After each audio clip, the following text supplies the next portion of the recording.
আমি একটা কথা জানতে চাই যে এই যে জুলাই পার্টি আগে এতগুলো মানুষ মারা গেল, আমার সন্তান যারা মারা গেছে তাদের রক্তে এখনো শুকায় নাই, কিন্তু হাসনাত আব্দুল্লাহর উপরে এত কেন আঘাত আসতেছে, তার উপরে এত কেন জানতে চাই। আর আপনারা ইলেকশনের জন্য এত তাড়াহুড়া লাগাই দিচ্ছেন,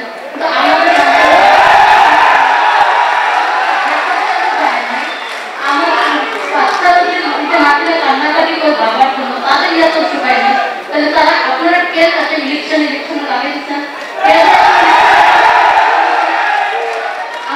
আমাদের সন্তানের বিচার হোক আগে, আমাদের সন্তানের বিচার করার পর তারপরে আপনারা ইলেকশনে তাদের ভাঙিয়ে আপনাদের কাছে আমাকে প্লিজ আমাদের সন্তানের বিচার হওয়ার পর আপনারা ইলেকশনে তাদেরকে আমি এইটুকু কথার জন্য আমার ছেলের গায়ে 12টা গুলি লাগছে। আমি এই জিনিসটা আমার যখন মনে হয় তখন আমি করতে পারি না, আমি করতে পারি না। আপনাদের সন্তানকে এরকম মারা যেতে পারে, আপনারা এরকম বলছেন না যে ইলেকশনটা তাড়াতাড়ি হোক।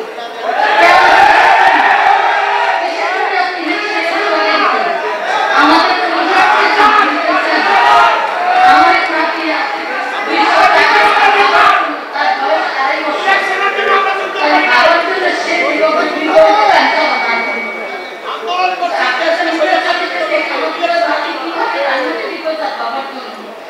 কিন্তু আপনারা যে ইলেকশনের জন্য কান্নাকাটি করতেছেন, তাই তো